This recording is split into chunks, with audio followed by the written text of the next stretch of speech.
If there's a real-life manifestation of she's everything, he's just Ken, it's the story of Ruth Handler. We've seen Handler's character as something monumental in the new Barbie movie. After all, she knows Barbie better than Barbie knows herself. When Margot, Robbie's Barbie, can't grasp who she really is and what she's meant for, Ruth dares her to be anyone she wants to be. And of course, there's no better advice than what the maker of Barbie has to offer. You can be anything. Hello and welcome back to another episode of HerStory, Unforgettable Women. Today we will dive into the story of Ruth Handler, a woman who revolutionized dolls for young girls and everything they aspire to be. Ruth was born in Denver, Colorado in 1916 to Polish-born immigrants Jacob and Ida. After giving birth to Ruth, Ida became sick and indisposed. She wasn't capable of taking care of her youngest child. At the age of 6 months, Ruth was sent to live with her elder sister, Sarah, and her husband. For the next 19 years, the creator of Barbie was exposed to her sister's entrepreneurial capabilities. Sarah was known to run a drugstore company and a soda fountain. At the time when women were restricted to motherly duties, she was making strides outside her house. In 1932, Ruth fell in love with a poor art student, Izzy Handler. As a sophomore at the University of Denver, Ruth was vacationing in Los Angeles when she got a job at Paramount Studios. Izzy soon joined her in California, and in 1938, the couple got married in Denver. After getting married, Ruth convinced Izzy to adopt a non-stereotypical Americanized name. Soon enough, Izzy became Elliot Handler, the future powerhouse of the company Mattel. Now, the Handlers weren't just any romantic couple. Ruth was smart to recognize that the duo had the potential to find their business breakthrough. Since Elliot had enrolled in the Art Center College of Design, making and sketching designs was a typical day for him. When Ruth saw her husband sketching lucite accessories, she knew a passion project could be turned into a commercial product. She convinced Elliot to continue making designs while she did the legwork of finding clients and making sales pitches. Even though the couple hadn't forged a formal company, they had already worked with big clients like Douglas Aircraft, courtesy of Ruth, of course. At the mere age of 22, the couple was signing major business deals. Their first speed bump in the process was World War II. President Roosevelt instilled the policy of strict rationing of plastics for civilian use to optimize military needs. The Handlers found themselves in huge trouble. Their idea of selling plastic picture frames was widely popular, and they were just about to file a major order when they heard the devastating news. Instead of shutting down their operations, Ruth suggests using low-grade wood to make picture frames. The idea sold like hotcakes. The initial order was doubled in a blink of an eye. That night, the couple celebrated with their production expert and friend Harold Matson, aka Matt. On the same night, the trio decided to formalize their business by giving it a name. Matt and Elliot combined their names to find a fitting moniker for their company, Mattel. They didn't even bother to include Ruth's name simply because it wouldn't fit in.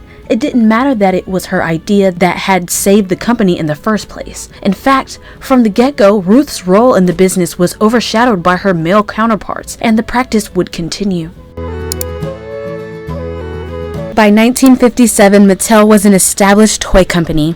A year later, the company's sales had climbed to $14 million.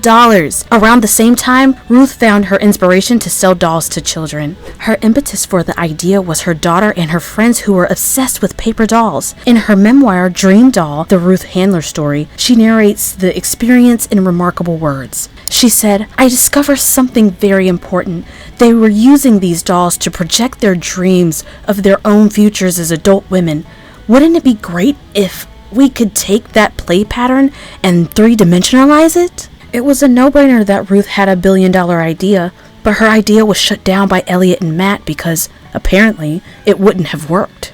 Ruth knew that the duo just didn't want to take the risk of creating a fashionable, feminine ideal whose body resembled the very girls she was vouching for. She knew girls like her daughter preferred more flashy dolls with trendy outfits, but her pitch couldn't convince her business partners. A few years later, Ruth encountered the doll of her dreams, Lily, during her vacation in Switzerland. Based on a German comic strip, Lily was a confident blonde secretary who knew a thing or two about fashion that warranted narrow waists and hourglass body figures. Transfixed by the doll, Ruth bought a piece to America, and that prototype convinced the Mattel executive board to start their own production of dolls. Ruth would name her dream doll Barbie as an ode to her daughter Barbara.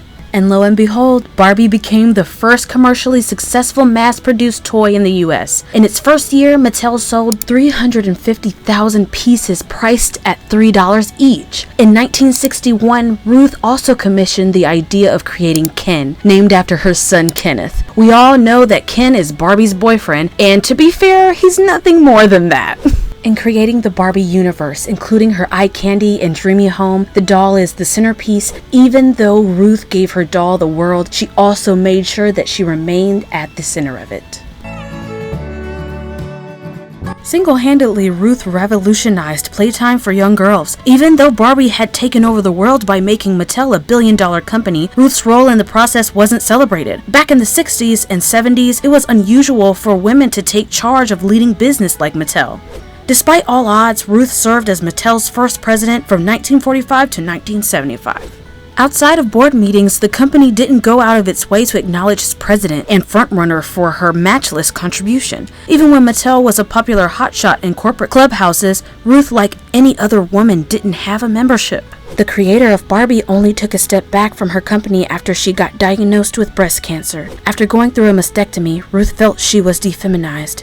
For a very long time, she had held breasts as a symbol of femininity. In fact, she had fought a hard battle against her own company to equip Barbie with realistic chests. Her struggle to find a realistic breast prosthetic for herself led her to found Ruthton Inc. under the label of Nearly Me. The company created a line of breast prosthetics for survivors of breast cancer. Other than her health issues, Ruth had admitted to frauding the IRS in a court of law as well. After being indicted for financial crimes, she withdrew from the public eye. In 2002, Ruth died after her decisive battle with colon cancer. But as the movie Barbie alludes to, her legacy lives on. As the head of Mattel, the creator of Barbie created a parallel universe for girls full of possibilities. Barbie had a boyfriend, and she loved to play dress-up. But at the same time, she was the master of her own life. She flew planes, bought houses, drove herself to places and whatnot. With Barbie, you could have dreamed of being anything you wanted. Ruth specifically had strived to make a doll that served the imagination of an ideal body type. Young girls playing dress-up with their Barbies hardly had anything in common with them. Their Barbie was perfect. She had that soft touch of makeup, her clothes were size 0, and she had long legs and a thin waist. The concept of body positivity had made its way into the world. If anything, women were struggling to keep up with the unattainable body goals, and young girls wanted to become just like their dolls. In Ruth's own words, Barbie was a move away from fashion dolls with flat chests, big bellies, and squatty legs that seemed like overweight 6 or 8-year-old girls. Unsurprisingly, Mattel soon struggled with severe accusations of aggravating eating disorders and body image issues among its young audience. By the 1980s, Mattel had started to create more inclusive Barbies with various body sizes, skin colors, and health conditions. Even then, Ruth relentlessly defended her purpose behind creating the doll. She wanted young girls to dream of possibilities for themselves when they looked at their Barbie dollhouse. In Ruth's world, Barbie didn't need a man to live a luxurious life. You could go out and do a job, start your own business, live your life as a fashion nova. In short, you could be anything. And that's the real legacy of Ruth Handler. Found this video interesting? Give it a like and subscribe to HerStory.